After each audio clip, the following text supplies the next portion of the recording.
Halo semuanya, dengan saya lagi Iman Zanatul Hairi.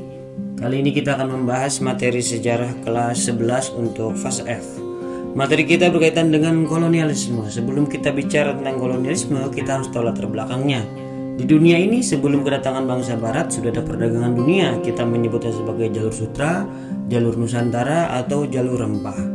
Nah, pada jalur sutra itu terbentang dari timur ke barat, dari Cina, Shanghai, Xi'an, Samarkand, Damaskus, Persia hingga Konstantinopel. Sedangkan pada jalur rempah yang melewati laut itu dari Cina, Fuzhou, Maluku, Banten, Malaka, Malabar, Persia, Yaman, dan seterusnya, yang mengantarkan rempah-rempah tersebut hingga sampai ke tempatnya.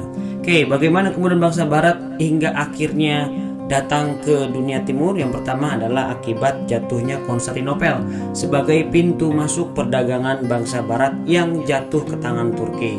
Kemudian bangsa barat juga memiliki spirit internal di dalam diri mereka, yaitu mereka menginginkan kekayaan gold, mereka menginginkan juga kekayaan ataupun kekuasaan, glory, dan juga gospel, menyebarkan agama. Nah, inilah yang disebut dengan Age of Exploration atau abad penjelajahan, di mana bangsa barat mulai menjelajahi dunia dan memetakan dunia. Oke, dua negara barat yang sangat terkenal adalah Spanyol dan juga Portugis. Sampai-sampai ketika kedua negara ini berhasil menguasai dunia, mereka bisa membagi kedua dunia. Nah, saking sering berseterunya mereka akhirnya terikat oleh perjanjian disebut dengan Tordesillas dan juga Zagaroza, sehingga kemudian dunia seolah-olah terbelah dua, hanya milik mereka berdua saja. Ya, ketika Portugis pertama kali datang ke Indonesia memang tidak langsung diterima ya. Di Aceh Portugis mendapatkan perlawanan, di Ternate juga mendapatkan perlawanan, termasuk juga perlawanan dari Kesultanan Demak. Oke, namun kolonialisme jenis lama seperti ini sudah tidak berlaku. Muncullah negara-negara kolonial jenis baru dan modern, yaitu Inggris, Prancis, dan juga Belanda. Oke, nah untuk Indonesia kita pernah dijajah oleh Belanda, negara yang sangat kecil namun memiliki perusahaan multinasional yang sangat besar yang disebut dengan Vereniging Oost-Indisch Company, yaitu VOC, yang didirikan pada tahun 1602 ya, yang dimana perusahaan multinasional ini kemudian sangat besar dan mengeruk kekayaan kita. Perusahaan ini juga akhirnya bangkrut karena korupsi dan lain seterusnya. Oke, karena Belanda ini juga adalah jajahan Prancis pada saat itu, oleh karena itu kemudian kita sebagai negeri jajahan diserahkan kepada Prancis dan gubernur jenderalnya adalah Hernan William Daendels. Namun kemudian Prancis juga kalah perang dengan Inggris, sehingga Inggris mengirimkan utusannya menjadi gubernur jenderal di Indonesia, yaitu Thomas Stamford Raffles, yang mungkin kita pernah dengar namanya untuk sebuah tumbuh-tumbuhan, yaitu kita sebut dengan bunga bangkai. Nah, kemudian kekuasaan diserahkan kembali kepada pemerintah kolonial Belanda, yang akhirnya kolonialisme dimulai kembali. Namun sebagai informasi, apa sih hebatnya VOC? Ada yang mengatakan jika dibandingkan ataupun digabungkan semua perusahaan multinasional hari ini seperti Apple, Facebook, Microsoft, dan lain sebagainya, tidak akan sekaya VOC. Karena sebenarnya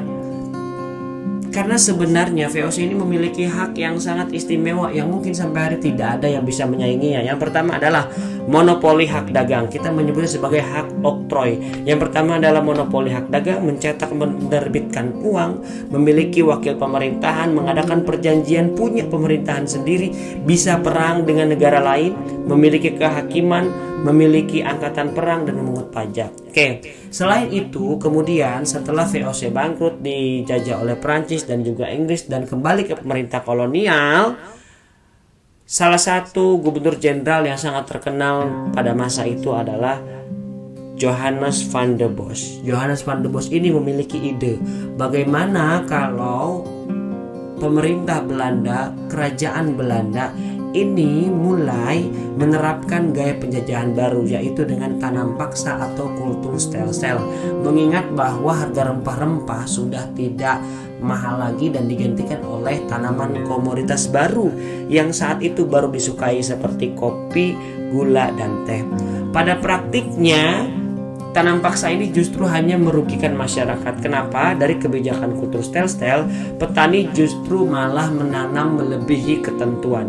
Yang kedua, ketika ada kelebihan penjualan, ini dimanfaatkan oleh pegawai kolonial sebagai bonus bagi mereka atau pegawai pegawai kolonial. Dan kalau kita bicara pegawai kolonial, tidak terlepas apakah dia orang Indonesia ataupun orang Belanda, mereka sama-sama mengeruk keuntungan dari rakyat kita. Oke, itu saja dari saya, cukup sekian.